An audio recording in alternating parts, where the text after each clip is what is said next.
안녕하십니까.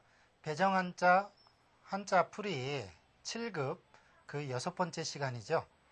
중요한 거는요, 배정한자풀이의 기본적인 것은 이야기입니다. 그 이야기 속으로 같이 가죠. 첫 번째 글자 하라비조자입니다. 그런데요, 지금 여러분이 이 글자를 보고 있다면 금방 뭐라고 그러느냐, 저한테. 앞에 보던 파일하고, 소위 말하면 앞에 보던 거하고 많이 다르다고 그래요. 뭐가 달라졌지요? 못 찾았습니까? 네, 저 학생 여전히 졸고 있다 못 찾는군요. 눈 크게 뜨십시오. 예, 그러는군요. 자기 일을 남 이야기하듯 하지 말라는 저 학생, 제 눈 다 크게 뜬 겁니다. 저는 최대한 크게 뜬 게 이 눈입니다. 그렇지만 여러분, 눈 더 크게 뜨십시오. 보시면은요, 이 밑에 뭐가 안 써 있지요? 이유는 간단합니다. 이것을 써 놓으니까요, 여러분들이 생각을 안 해요. 뭔 이야기냐? 듣고만 있습니다. 없으면 생각을 해보겠죠. 그럼 그 생각 속으로 같이 갑니다. 이 글자는 과연 무엇과 무엇이 결합된 요소일까? 보면요, 이 글자와 이것의 결합 요소라는 걸 알 수 있겠죠. 이것은 보일 시자라는 거고요. 이건 또차자라는 것을 여러분이 이미 배웠을 수도 있고요. 몰랐다면 지금 배우시기 바랍니다. 부스 공부에서 이 보일 시는 위패, 즉 신위, 귀신이나 조상에게 제사 지낼 때 세워놓는 그 제단과 그 앞에 음식을 차려놓은 것과 위패의 모양을 본땄다. 그래서 이건 보일시 귀신과 연관이 돼 있다라고 배웠고요. 이 또차는 무슨 일을 또 하고 또 한다 해서 또 쌓아놓고 또 쌓아놓은 모양입니다. 한마디로 말해서요, 무슨 이야기냐? 신 앞에 또 위패니까요. 신 앞에, 조상 앞에 절하고 절하는 것이 또 조상이고요. 그 조상은 또 귀신이 돼서 또 가야 되는 곳이다 해서, 즉 선조, 그 사람들은 할아버지가 제일 먼저 가겠죠. 그래서 할아비조, 조상조 이런 뜻으로 쓰이는 겁니다. 그 응용 단어를 보면요, 조부, 즉 할아비조, 아비부, 할아버지죠. 조손, 할아버지와 손자, 반대말이죠. 할아버지는 이미 나이 드신 분이고요. 손자는 내 밑에 아직 나이 어린 자식을 손자라고 하겠죠. 중요한 것은 이 조상조, 할아비조자가 즉 귀신 앞에, 즉 위패, 어떤 절해야 될 위패 앞에 또 절하고 절하는 것은 조상이고, 그 절하는 사람 중에서 가야 할 사람은 할아버지다 해서 할아비조, 이렇게 두 뜻이 있다라는 것을 여러분이 외우시면 틀림없는 이야기를 들으신 겁니다. 그리고 그 이야기에 여러분이 흠뻑 빠진 거죠. 여러분 또 어떤 글자가 있는지 같이 이야기로 가보겠습니다. 물론 눈 크게 뜨고요. 지금 다음 글자를 보니까요, 발족자인데 이 발족은 엄격히 따지면 정강이와 허벅지, 그 다음에 발가락, 발의 모양을 본딴 자입니다. 물론 그림으로 합친 거죠. 어떤 그림이냐고요? 같이 보겠습니다. 입구라는 어떤 것은 정강이를 얘기하는 거고요. 밑에 이것은 발과 발가락의 모양입니다. 즉 정강이와 발가락까지는 발이다 해서 발족이라는 자죠. 그런데 중요한 것은 이게 발족으로만 쓰이는 경우만 있는 게 아니고 넉넉할 족으로도 많이 쓰입니다. 우리 족할 족이라는 거 있죠. 왜요? 우리가 어떠한 일에 발을 들여놓은 것만으로도 이미 일은 시작했다. 족하다라는 뜻으로 쓰이는 족할 쪽으로도 많이 쓰인다는 이야기죠. 물론 응용 단어를 보면 알 수 있겠지요. 수족, 손과 발이고요. 그 다음에 부족, 이때 아니부를 불로 읽으면 안 되고 부로 읽어야 되겠죠. 왜 그렇지요?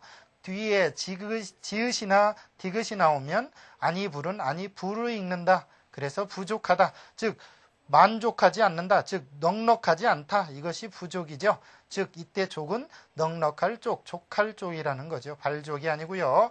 우리가 어떤 일에 발을 들여놓는 것만으로도 이미 여러분은 좋기 훌륭한 학생입니다. 그렇죠? 여러분은 드디어 한자의 이야기 속에 발을 내디뎠습니다. 그것만으로도 여러분은 충족할 만한 이야기 박사입니다. 이때 쓰는 족은 발족, 넉넉할 족, 족할 족이라는 자겠죠. 발족은 정강이와 발가락의 모양까지의 발입니다. 다음 한자를 보겠습니다. 다음 한자를 보니까요, 또 손이 나왔습니다. 어디에 손이 있느냐고요? 같이 보죠. 여러분들은 이것이 손의 모양이라는 것을 있을류에서도 봤고요. 또 오른우에서도 봤습니다. 지금 여기 손 모양을 했죠. 그 손 모양이 이겁니다. 그래놓고 공구, 만들 공자 또는 장인 공자를 합쳐놓은 거죠. 즉 무슨 이야기냐. 손 중에서 오른손이 무슨 일을 할 때 공구를 잡은 손은 왼손이다 해서 왼좌라는 이야기입니다. 제가 여기다 그런 의미를 안 써놨죠. 즉 손 중에서 공구를 잡는 손은 공구를 잡아서 오른손이 하는 일을 돕는 손은 왼손이다 해서 왼좌라는 이야기입니다. 그 응용 단어를 보죠. 좌수, 왼손을 좌수라고 그러고요. 좌향, 왼쪽으로 향하다, 향할 향자니까요. 좌향, 왼쪽으로 향하다, 이러한 단어가 되겠습니다. 지금 보니까 있을류, 또 왼좌, 오른우, 있을제 뭐 이런 것들의 위는, 윗부분, 그것은 전부 손이라는 걸 알면 어원, 즉 이야기 속으로 여러분이 너무나도 쉽게 외울 수 있고 혼동될 우려가 전혀 없는 글자라는 거죠. 그럼 다음 글자를 보겠습니다. 다음 글자는 어떤 글자냐고요? 제가 먼저 말하지 않고 이야기로 가죠. 같이 이야기를 보겠습니다. 이런 글자로 여러분이 보실 수가 있을 겁니다. 사람인 변이죠. 사람인이 왼쪽에 놓여서 변의 역할을 하고요. 그 다음 주인주가 있습니다. 그러면 이 사람인과 주인주가 결합되면서 어떤 이야기로 여러분에게 다가갈까요? 그렇죠. 사람이 주인이 돼서 사는 곳 해서 살주, 머무를 주자입니다. 여러분 보십시오. 사람이 주인이 돼서 어느 한 집안을 정해놓고 거기에서 머무르죠? 당연하죠. 그래서 머무를 주, 그곳에서 산다 해서 살주가 되겠습니다. 응용 단어를 보면요. 주소, 사는 곳, 머무른 곳, 바소자니까 머무른 바, 사는 바. 또 주민, 어느 일정한 지역 안에 사는 백성을 주민이라고 그러죠. 지금 보십시오. 여러분은 충분히 이야기 한자에 술술 외는 한자를 같이 하고 있습니다. 술술 안 나온다고요? 그러면 좔좔 나오시기 바랍니다. 그럼 그 다음 것을 한번 만나볼까요? 네, 주인주라는 글자인데요. 이 글자가 어떻게 주인주냐? 임금왕이 조금 변형의 요소를 갖고 있기 때문에 이 변형의 원 자형으로 여러분이 들여다볼 줄만 안다면 너무나도 쉽게 해석이 됩니다. 그러나 변형 한자가 여러분에게 가장 큰 변수로 작용합니다. 왜요? 변형은요, 문자학을 전공하지 않으면 알아보기가 어렵거든요. 그럼 그 문자 속으로 들어가 봅니다. 지금 이 글자의 어원은 이렇게 만들어졌습니다. 즉 불똥주라고 배웠고 점주라고 배운 건 불똥이죠. 즉 촛불의 위에 불똥을 이야기하고요. 이 임금왕은 바로 이렇게 촛대의 모양입니다. 촛농이 녹아서 떨어지는 것을 손에 닿지 않기 위해서 받치는 받침이 있고요. 그 밑에 이렇게 손잡이가 있는 바로 촛대의 모양이고요. 그것이 임금왕처럼 바뀐 겁니다. 그 위에 점을 올려놓고 즉 촛대를 들고 불을 밝힌 사람이 그 집의 주인이다. 당연하죠. 왜요? 옛날에는요. 불꽃을 가지고 있는 것, 즉 불을 다스린다는 것은 즉 주인이나 하는 일입니다. 그래서요. 집안에서 부인이 불꽃을 꺼뜨려서 불꽃이 없으면 그 부인은 소박도 맞는 법이었습니다. 왜요? 번개나 가까스로 산불에서 터득한 불을 그 얻은 불을 꺼트린다는 것은 난방이나 음식이나 수없는 어떤 유익함으로부터 괴리돼서 동떨어지는 일이니까 그것을 지키는 것은 주인의 역할이죠. 그래서 주인주고요.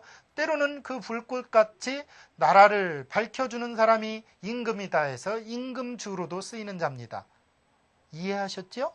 한자는 이렇게 이해할 수 있는 요소로 결합됐습니다. 단어 보시죠. 주력, 즉 주로 힘을 쓰는 것을 주력이라고 그러고요. 주상, 바로 임금의 지위를 주상이라고 그러죠. 주상 전하할 때 주상, 즉 주인의 위치에 있는 사람을 주상이라고 한다는 거죠. 그러면요, 다음 글자 보겠습니다. 다음 글자는요, 결합의 원리에서 조금 어원을 통해서만 이해될 수 있는 글자입니다. 이것을 어떻게 어원으로 다가가느냐고요? 그림을 통해서 보겠습니다. 그림 보시죠. 지금 이러한 글자와 이러한 글자를 합쳐 놓은 것이 이렇게 바뀌었다가 이것이 이렇게 바뀐 경우입니다. 이게 뭐냐고요? 사람이 땅에 서 있는데 짐을 지고 있는 겁니다. 그래서 막기림이라고도 하고요. 또 북방임이라고도 하는 자입니다. 이건 동력동이라는 걸 배웠죠. 나무에 해가 처음 떠서 걸리는 쪽은 동쪽이다. 당연히 해가 동쪽에서 뜨죠. 여러분이 서쪽에서 뜬다면 제가 한자 강의를 할 필요가 없습니다. 동력동은 나무에 해가 걸린 쪽 동쪽이란 이야기고요. 이 이야기는 어떠한 이야기로 여러분에게 다가갈까요? 같이 한번 이야기를 한번 해볼까요? 즉 어떠한 짐을 지고 해가 뜨는 무렵에 그 짐을 지고 어디로 갑니까? 그렇죠. 농사 짓는 사람이 아침부터 등에 무거운 짐을 지고서 해가 뜨는 이른 아침부터 어디로 가는 거예요? 논으로 가죠. 그것이 무거운 짐을 졌기 때문에 무겁다. 또 농사일은 매번 거듭해야 되기 때문에 거듭하다라는 뜻으로 쓰이는 자입니다. 그래서 요 둘을 합쳐서 이렇게 된 거죠. 이렇게 막기림자가 이 안에 있고요. 그 다음 여기에 동력동자를 합쳐 놓은 거죠. 그것이 이렇게 합쳐진 것이 다시 조금 복잡하니까 더 간략화시켜서 이렇게 된 겁니다. 그래서 이것은 어떠한 짐을 등에 짊어진 사람이 해가 일찍 뜨는 동쪽에 해 뜨기 이전에 등에 무거운 짐을 지고 일하러 간다. 일은 계속해서 거듭해서 한다. 그래서 거듭중 무거울 중 이렇게 쓰는 자입니다. 같은 그러한 뜻으로 쓰이는 어떠한 단어를 보면요. 소중하다. 소중, 즉 중하게 여기는 바다. 이때는 이것을 중할중이라고 봐야 되겠죠. 소중하다는 뜻이고요. 자중, 스스로 무겁게 하다. 즉 행동거지를 스스로 침착하게 하다. 이런 것을 자중이라고 그러겠죠.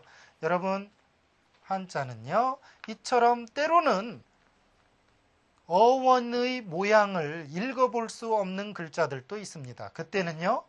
어원을 그림풀이로 보면 여러분이 이해할 수 있겠죠.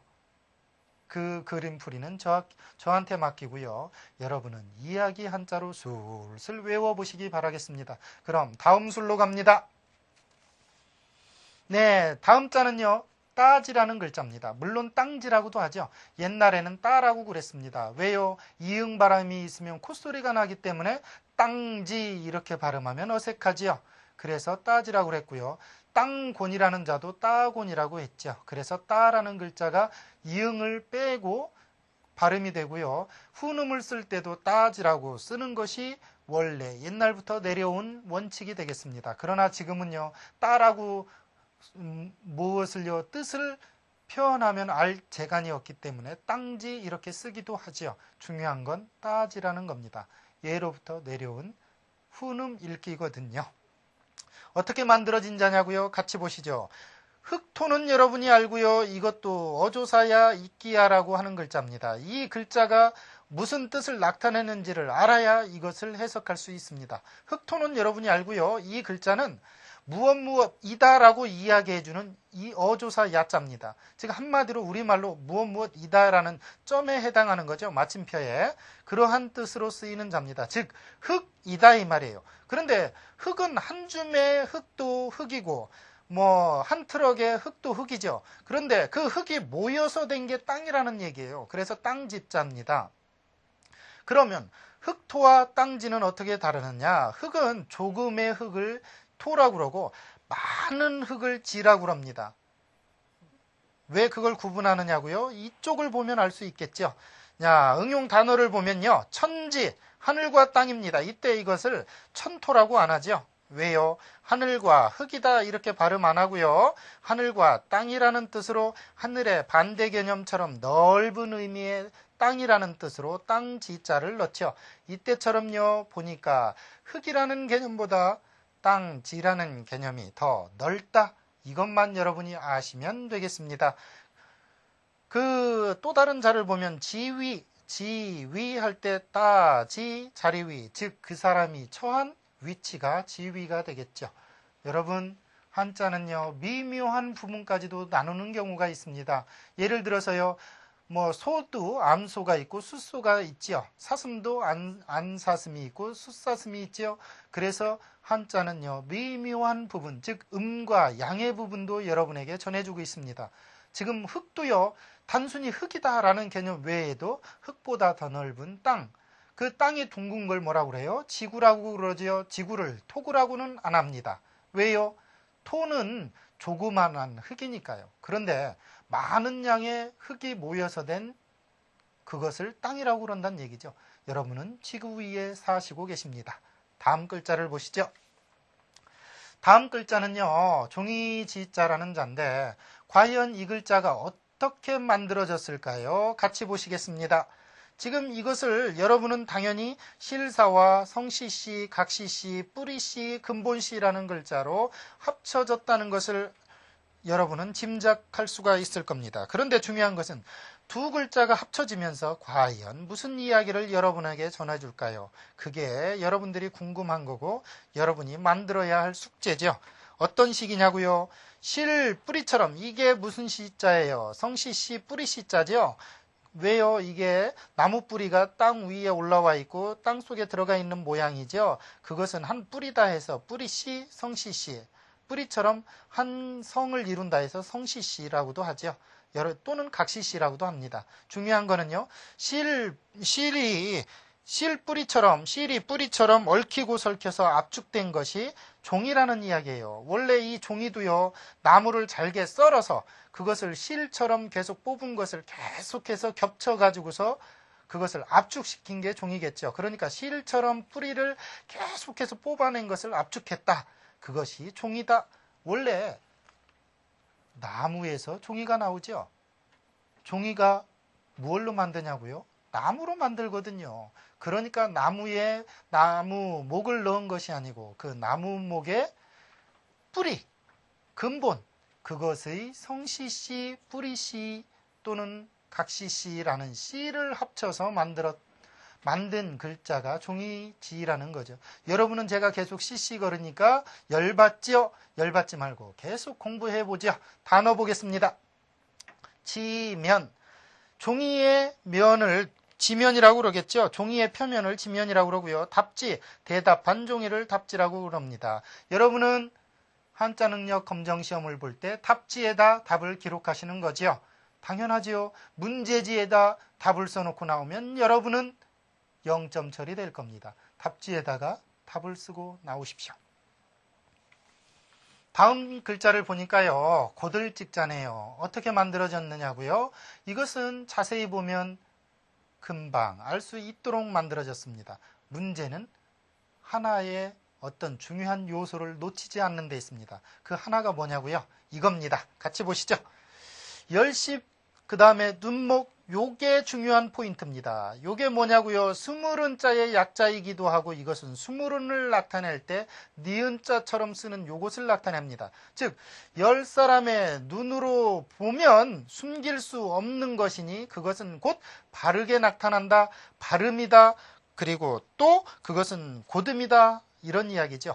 사실요, 많은 사람들이 체면이라는 것 때문에 바른 일을 하는 경우가 많아요. 무슨 이야기냐고요? 남들이 보고 있는데 침을 뱉거나 휴지를 버릴 수 없지요.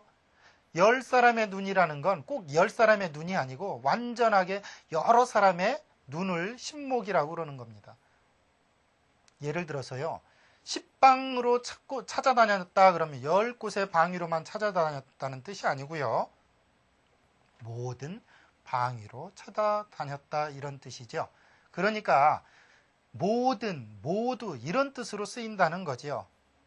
그러니까요, 여러 사람 앞에서 여러분들은 체면상 나쁜 일을 할 수 없어요. 그런 일들은 바르게 나타나죠. 그래서 바르다, 곧다 해서 바를직, 고들직이라는 글자가 된 겁니다. 아셨지요? 그러니까 니은자처럼 생긴 것만 여러분이 이해하셨어도 이 글자는 여러분에게 쉽게 이해될 수 있는 글자입니다. 다음, 그러면 그것의 응용 단어를 보도록 하죠.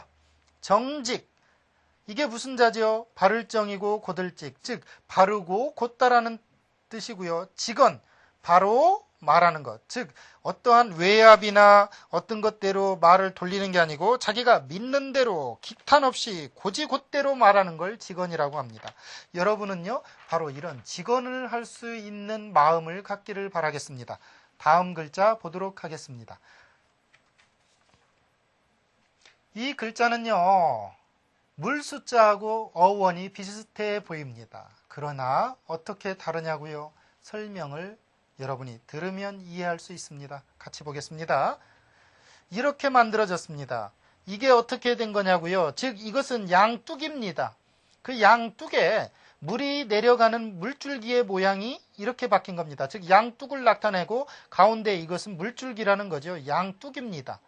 그러니까 물수는 물줄기의 모양만을 본따서 물수가 됐지만 이 내천자는요, 양뚝이 있고 물줄기가 내려가는 모양을 합쳐서 내천자입니다. 어원이 비슷해 보이지만요, 이것은 양뚝이 있는 겁니다. 즉 내천자는요, 물이 모여서 뚝으로 흘러가는 것이 냇물이죠. 그래서 그것이 내천자가 됐습니다. 응용 단어를 보면요, 천어. 천어라는 건 뭐냐? 내에 사는 물고기, 그걸 천어라고 그러고요. 산천은 산과 냇물, 한마디로 산천 그러면 경치를 산천이라고도 하지요. 자, 그러면 다음 글자를 보도록 하죠. 다음 글자는요, 일천천이라는 글자인데요. 이러한 글자는 어원을 통해서만 이해되는 그런 글자입니다. 왜요? 지사문자거든요. 지사라는 건 뭐냐면 뜻을 의미하는 글자입니다. 중요한 건 이것이 어떻게 뜻을 조립할 것인가, 그런 과정에서 고민하는 흔적이 보이는 글자입니다. 그 고민 속으로 여러분과 제가 같이 가봅니다. 이렇게 만들어진 자죠. 그런데 지금 보면 이것은 어떻게 보면 사람인에다가 한의를 더한 것 같기도 하고요. 또 열십에다가 삐침을 더해 놓은 것 같기도 합니다.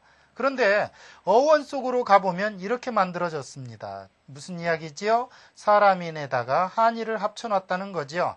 그런데 중요한 것은 사람이 가로로 쭉 늘어선 것, 그 모양에서 일천이라는 것을 숫자를 나타내기로 하자 하고 약속을 한 겁니다. 그런데 지금 생각으로 과연 사람이 쭉 늘어선 경우를 어떻게 상상할 수 있느냐?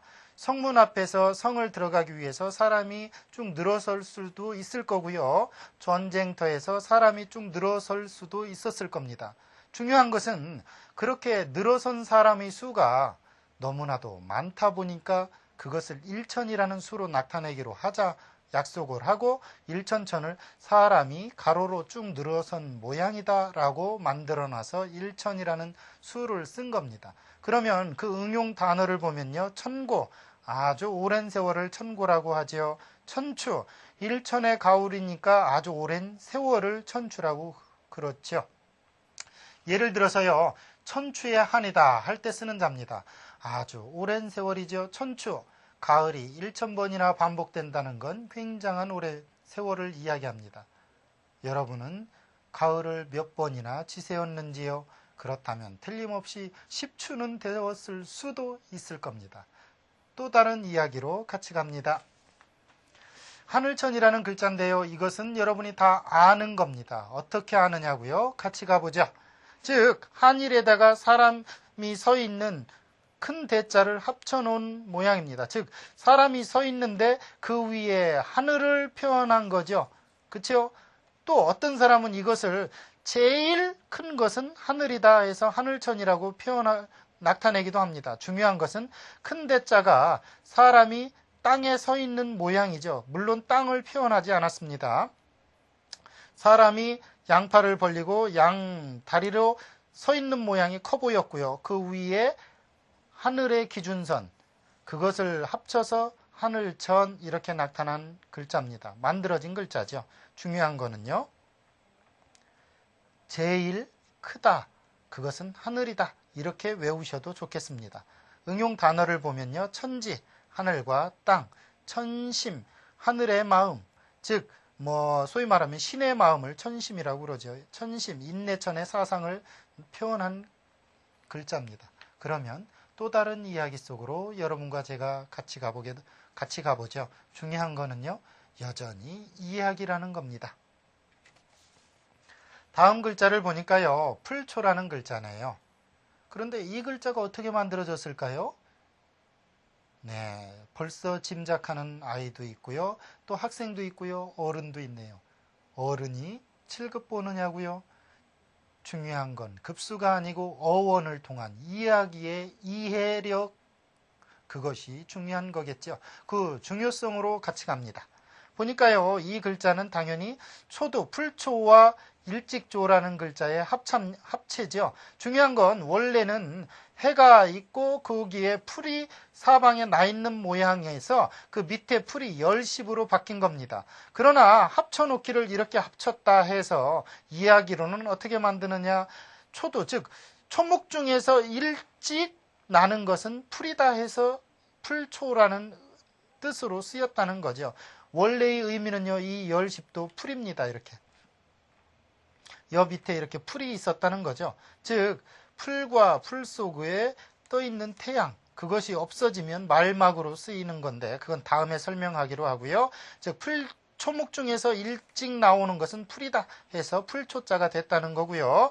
그 응용 단어에는 초야라는 뜻은 무슨 뜻입니까? 궁벽한 시골을 초야라고 그러고요. 물론 첫날 밤을 초야라고도 하는데 그때는 밤야자가 되고 처음 초자가 되겠죠. 그 다음 화초는요, 바로 꽃과 풀을 화초라고 합니다. 여러분, 한자는 이야기 한자지요. 결코 기호화되고 부호화돼서 외워야 될 어떤 도형이 아닙니다. 그 이야기는요, 여러분에게 생각을 주고요, 또 논리를 주고요, 충분한 사상을 여러분에게 전해줍니다. 그럼 또 다른 사상 속으로 가볼까요? 마을촌이라는 글자인데요. 어떻게 만들어졌을까요? 같이 보도록 하겠습니다. 여러분은 이것을 이제 이렇게 나누십니다. 그쵸? 나무목 옆에 마디촌. 그럼 이것은 어떻게 이야기될까요? 네, 어떤 마을과 마을의 경계로 삼는 마을에 느티나무가 있죠. 대부분 마을마다 어떤 나무가 있습니다. 그걸 보고 촌목이라고도 하는데 어쨌든 그 나무가 있고 그 나무 그늘 아래 집을 짓고서 사람이 촌수를 따지고서 사는 것이 마을이다 해서 마을촌이라는 얘기죠. 한마디로 말해서 이게 음가를 그대로 나타내고 있기 때문에 부수는 당연히 나무목입니다. 뜻을 관계하고 있는 나무목이 부수가 되겠죠. 그 다음에요, 그것의 응용 단어를 보니까 농촌, 농사 짓는 마을을 농촌이라고 할 거고요. 촌장, 그렇죠. 마을의 우두머리, 마을의 어르신을 촌장이라고 합니다. 여러분, 한자는 이야기였고요. 그 이야기에서 여러분은 충분한 작가적 소질과 논리적 사고 능력을 배양하고 계십니다. 오늘은 여기까지고요. 다음 시간에도 또 다른 논리 속으로 같이 떠나보도록 하죠. 감사합니다.